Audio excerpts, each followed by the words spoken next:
Hey, I'm Carol. Welcome back to my YouTube channel. Today I'm going to talk about how to host an epic yard sale. I hosted one last summer. It was a huge success. I'll tell you how much money I made at the end. And there's definitely an online component to this that will really help boost the amount of people that show up to your sale and how much money you make. So let's get right into this with my top tips about how to have an awesome yard sale. First tip is you've got to have a ton of stuff, okay? Because you want your pictures that you post on your ads and things like that to show that there is a lot of stuff to choose from. It gets people really excited and they want to come to your sale. So there's a few ways to go about getting a lot of stuff if you don't have a ton that's just yours. You can ask neighbors if they want to all have a yard sale on the same day. That way buyers can drive into your neighborhood and there's a yard sale in every yard, or at least a few of the yards. I've done that before. That's worked really, really well. Another way, and this is what I did last summer, is my kids' sports fees are kind of enormous and they are expected to help pay for them. So we had a yard sale where this could be kind of a fundraiser for them. And so they were a huge help to me during the whole process. So what we did was a couple weeks before we had the sale, we put up a Facebook ad and an Instagram, not an ad, but a post on Facebook and an Instagram post on my personal Facebook saying, hey, we're having a yard sale for the kids to raise money for their sports. If you have anything that's just lying around, please just throw it in a box. We'll come and get it on this day or whatever. Just message me. We'd love to have your stuff and we appreciate your help. And I had tons of comments on that post and tons of people were like, yes, please come get my crap. So we ended up with so much stuff. My garage was overflowing and it was awesome. I was so thankful for the support. Another great way to get things is I had my kids actually text everybody that they knew and had a relationship with. So those people that weren't on Facebook or social media would get a text saying, hey, this is so-and-so. We are raising money for our sports fees. Do you have any stuff that you are waiting to take to the thrift stores or the donation centers? And we're happy to come and pick it up for you during this week. And so many people responded, and that's how we ended up with a ton of stuff for our yard sale. Next tip is you want to label as much as you possibly can. I bought these on Amazon. There's like 2,000 stickers on there or something, and I would just write the price on them. Or you can go to the dollar store and get the ones that already have the prices on. But I knew that I would need more stickers than were in those little packs at the dollar store, so I just bought this huge roll. And I labeled everything that I possibly could just to make it really easy for buyers to know how much things were. And that way I didn't have tons of people coming up to me like, how much is this? How much is this? So that saved a lot of time. We ended up with so many clothes, like mountains and mountains of clothes. So instead of labeling all of those items, we just put like a sign in front of each pile that was saying, this is how much the clothes are. And also this was a promo that I did, is just a garbage bag full of clothes was $20. They could stuff as many clothes in there as they wanted for 20 bucks. And I know that that seems really cheap, but people loved it. I sold so many clothes, way more than I ever would have thought. And it just made it really easy that people bought stuff that they wouldn't even necessarily use because they were filling up this whole garbage sack. And so I was able to move a ton of stuff and I wasn't left over with tons of clothes. Next tip is to group similar items together. So have all the home decor together, all of the clothes together, all of the dishes together, things like that. It makes it really easy for the buyers. For my clothes, I had like I told you, I had mountains of clothes. We had probably 6 or 7 tarps laid out on the lawn and they were all like a different gender size of clothes. So we had women's plus size, women's regular, men's, kids, and we separated those by boys and girls, and then we had a baby section too. So it just made it really easy for people to shop and throw stuff in their bags based on the type of person they were shopping for. I didn't have a good way to hang everything just with the location that we were selling from. So I didn't hang a lot of things, but if you are able to hang things, even you can just use 2 ladders and like a piece of PVC pipe and put as many hangers as you can on there. That helps a ton because people are able to sift through that a lot more than they are just like a big pile of crap. But we separated the clothes as much as we could and gave space between each tarp so people could walk and they could shop from every side of the tarp. It made it really easy. Another fun tip is to have music playing just to give it an upbeat vibe. I mean, hey, it works for Walmart. We can do it at our yard sales too. Make sure you have tons of these just grocery sacks around so that people are willing to buy more, so they're not like carrying things around in their arms. And like I said, I did these just like a regular garbage bag for all of the clothes so that people could fill those, and one bag, every bag was $20. I ended up with a lot of big items like sets of drawers, bookcases, tables, couches, those types of things. If you need to, you can use those items to stage other stuff. So if you have a few bookcases that are for sale, label the bookcase so that people know that it's for sale, and then you can put books on it or home decor, things like that. It gives you more surface area to put all of your things so everything's just not smushed.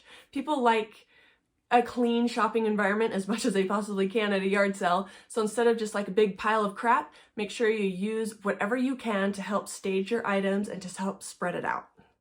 Make sure you look up the best day to host a yard sale in your area. It might be Friday, it might be Saturday, it might be Sunday. Just look at when other people have posted ads for yard sales or when you've noticed yard sales happening in your area, and make sure you do it on that day. For me, I live in Utah, and the best day by far is Saturday, and to start it really early. People love to get up early on summer days and go shopping at these yard sales, and it gets hot here really soon. So I started my yard sale at 7, and I had people showing up as early as 6:30 to shop, and definitely by about 11 or 12 noon, people were starting to dissipate and it was done. So start as early as you possibly can. I kind of mentioned this before, but you want everything out in front. I would never go to a yard sale that was in like somebody's backyard where I had to like walk through the side yard to get to the backyard, or inside the house. That would just make me really uncomfortable. So make sure all of your things are out front, easy for people to see, especially when they're just driving by. So I used my whole front yard. I used the inside of my garage. I kind of like roped off everything that wasn't for sale. And I used the inside of my garage so there was a shady spot for people to shop. And I also have like a 2-car like gravel side driveway that I used as well. So I used as much space as I could, as close to the road as I possibly could. Make sure you're using tons of tables. Just ask your friends and neighbors if you can swing by and borrow their folding plastic tables so that you have a lot of surface area to display your items, and so that everything's not just like smushed onto a couple of tables. I borrowed 8 or 10 tables, something like that. So I had all those tables, all of my big items displaying things, and I had my tarps with all of the clothes, and it worked out really well. And I still didn't have enough space to display things. So I had things under the tables as best I could, showing what was for sale. And then during the yard sale, I would go through as things were being purchased, and I'd put more things up on top of the tables, just so the tables were always full. If you have any type of electronics, you're going to want to make sure to have a plug available and an extension cord so people can test to see if stuff works. So I just had a long extension cord running from my garage out where people could plug things in and see if it was operational before they bought it. And you'll make more sales that way because people don't have to guess, does this toaster work or is it totally busted? Here are a few advertising tips and my timeline. So like I mentioned, 2-3 weeks prior, I was telling friends and family, hey, we're gonna have this yard sale. It's a fundraiser for my kids. Can we have your stuff? So they were all well aware. My social network was very well aware of the yard sale that was happening, and we were collecting things and chatting with people as we were collecting their stuff. But the night before is when I posted it on Facebook Marketplace, and I posted it on KSL also too. They have a classified section here in our state, but you can use Craigslist or any other type of listing site like that to promote your sale. Now you don't want to just put like a little picture that says yard sale and then say, we're having a yard sale here at this time. In that description, especially on Facebook Marketplace, put as much information as you possibly can. So in my title, I said epic yard sale, 25 family yard sale, because that's about as many people as I collected stuff from, so that people instantly are like, oh, this is going to be a good one. So very clear that this is going to be a huge yard sale. I had a picture of all the stuff that was sitting in my garage so that they knew there would be tons of things available. And then in the morning, I actually updated the picture when we had it all organized so it looked more pretty. But in the description of that online ad, make sure you're listing everything you could possibly think of that's for sale. So I made sure that people knew that the clothes were going to be $20 a bag. I had listed all the big things that were for sale, like the bookcases, tables, couches, dining room chairs, bar stools, all those things, because Facebook, when somebody's searching on the marketplace to buy something, even if they typed in bar stools, my ad would come up, even though my ad isn't necessarily just for bar stools, it's for my yard sale where there is a bar stool, but you're picking up all those searches of all those people searching for things on Facebook Marketplace. And you wouldn't get that if your ad just said yard sale, Saturday, 9 to 12 or something like that. So put as many keywords as you possibly can in that description to get more traffic to your sale on the day of your sale. So I throw that ad up 24 hours before my yard sale happens so that people who are planning their yard sale route will know when mine is, when it starts, what type of stuff I'm gonna have, and I will be on the radar of all those people that are planning the night before for their yard sale. Now the morning before, I actually woke up at 4 a.m.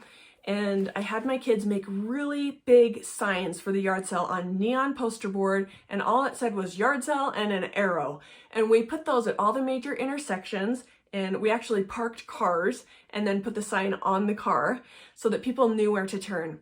Those little yard sale signs that are like this big and they say like yard sale and it's like in 20-point font and it has the address, people cannot read those when they're driving by at full speed. You just have to have big neon signs with an arrow. They will follow those arrows and they will end up at your sale. When it comes to payment for your yard sale, you want lots of small bills on hand so you can make change for people. Also tons of quarters. I actually wore a cute little fanny pack and it had all my ones in it, and I probably had like $100 just of cash to start with and lots of quarters so that people could just pay me and I could just put it in my fanny pack. I didn't have to like pull this wad of cash out of my pocket or anything. It just made it really easy to give people change. I strongly recommend that you accept some type of mobile payment. In my area, Venmo is really big. Tons of people have Venmo accounts. So what I did is I just printed out my Venmo QR code and I had them plastered all over the yard sale so that when they were ready to check out, they could just hold up their phone, scan the code, and they could pay me, and then they were on their way. We didn't even have to exchange money. Or you could also use PayPal or Zelle, or you could order one of those little square things for the credit card swipers. All great options. People will spend more the easier it is for them to pay for stuff. Now, as I mentioned before, if you're hosting your sale and you're splitting it with, mom, dad, brother, sister, and everybody's just bringing their stuff to your house, you can use a simple tracking chart like this, very fancy.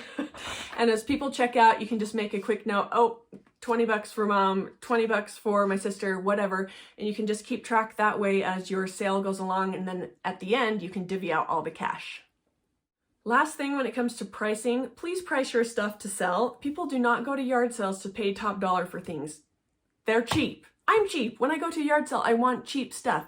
So just keep in mind, if the prices are lower, you're going to sell more. You're not going to end up with tons of stuff left over. I mean, the point of the yard sale is for you to clear out things, especially things, like I said, my kids collected all that stuff from neighbors. That was all free to me. I'm just going to take what I can get for it.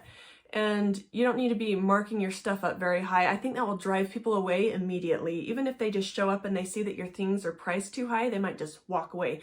So make sure that they know that things are really competitively priced and they're priced to go quick.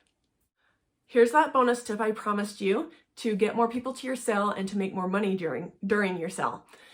While the sale was going on, especially in the very early parts of it, I was walking around taking pictures of things that I had for sale, the bigger things like the couches and the bar stools and the big picture frames, things like that. And I was listing them individually on KSL and on Facebook Marketplace so that buyers would see them, especially on a Saturday morning. I know for me, that's when if I needed something around the house and I was looking on a classified page for it, I would probably go get it Saturday because I work during the week. So on that early morning Saturday, I'm listing all of these things on Facebook Marketplace and saying, this is at my yard sale right now, you can Venmo me to hold it, blah, blah, blah. And I had tons of people coming to pick up these other items that I had listed on Facebook Marketplace, and then they were staying and shopping for other stuff. So not only did they show up and buy the couch or whatever, they showed up and then they bought a bag of clothes and they bought some books and this and that. That's just driving more and more and more traffic to your yard sale, and these people end up staying and spending more money while they're there. I know I promised you I would tell you how much I made on my yard sale. I was blown away. I could not believe this. Now remember, we got all of this stuff for free. People that just couldn't donate their stuff. This happened in July of 2020, so it's just everybody's things that had been accumulating. I know that I have a pile going all the time, but anyway, we collected from everybody and we made $2,000, which was huge. My kids felt so empowered because they helped earn money for their sports for the upcoming year, and they worked their butts off, and I was so proud of them. So we probably earned 50% of that was cash payments, 50% of it was Venmo payments, so that's why it's so important to accept some type of mobile payment. And we were left with hardly anything because I gave everything away for free at the end. So it was hard work for like a week, but $2,000 for 1 week, I will take that. If you have any other tips that you think would be great added to this list, share them below in the comments so that we can all help each other. And I hope your next yard sale is a huge success. I'll see you next week.